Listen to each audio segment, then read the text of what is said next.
ketika Nabi Shallallahu Alaihi Wasallam mengabarkan ini juga, bahwasanya akan terpecah umat ini, maka beliau tidak membiarkan kita begitu saja, Pak. Jadi Nabi Shallallahu Alaihi Wasallam mengetahui bahwasanya umat ini kelak akan terpecah, ya.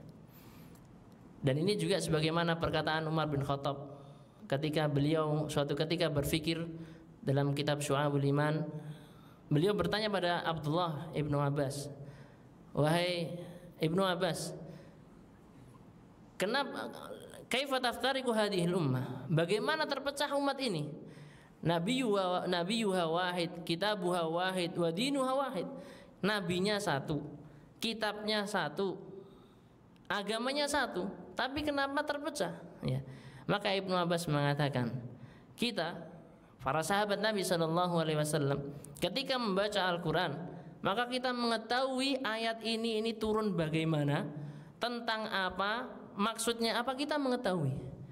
Maka kemudian Ibnu Abbas mengatakan, sedangkan orang-orang kemudian, maka mereka membaca Al-Quran dan mereka tidak mengetahui ayat ini turunnya seperti apa, bagaimana turunnya, maksudnya apa.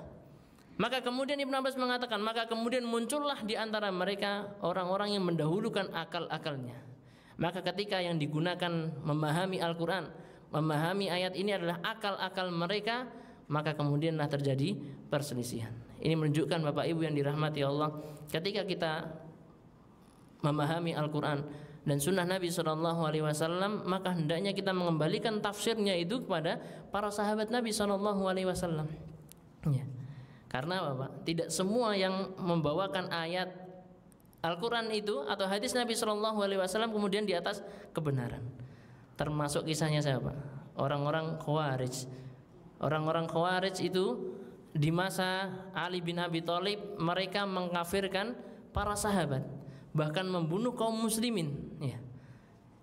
Ketika mereka ditanya, apa alasanmu? Maka mereka membawa satu ayat dalam Al-Quran. Allah Ta'ala berfirman, wa man lam yahkum bima anzalallah faulaika humul kafirun. Barang siapa tidak berhukum dengan hukum Allah, maka mereka orang-orang kafir. Ya. Para sahabat Nabi, termasuk Ibnu Abbas, mengatakan yang dimaksud kufur di sini bukanlah kufur yang menjadikan keluar dari Islam. Ya. Akan tetapi orang-orang Khawarij menggunakan ayat ini untuk menghukumi orang-orang yang terjatuh dalam dosa besar, kemudian dikatakan dia kafir, sehingga dia mudah sekali mengkafirkan orang.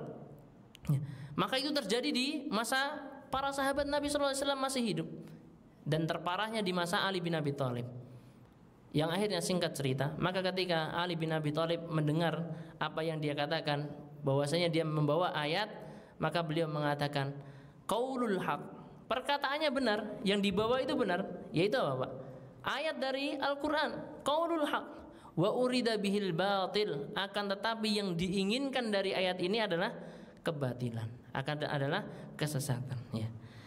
Maka Nabi SAW menasihatkan kepada kita selanjutnya ketika mengetahui akan terjadi perpecahan, fa'alaikum bisunnati wa sunnatil khulafa'ir rasyidin al-mahdiyyin, maka wajib bagi kalian berpegang dengan sunnahku dan sunnah khulafa'ir rasyidin al-mahdiyyin.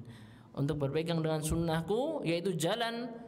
Yang dimaksud sunnah di sini, arti sunnah secara bahasa adalah jalannya Nabi SAW dan khulafaur rasyidin, yaitu Abu Bakar, Umar, Utsman dan Ali, dan tentunya para sahabat yang lainnya. Maka kita berpegang dengan jalannya Nabi SAW dan para sahabat.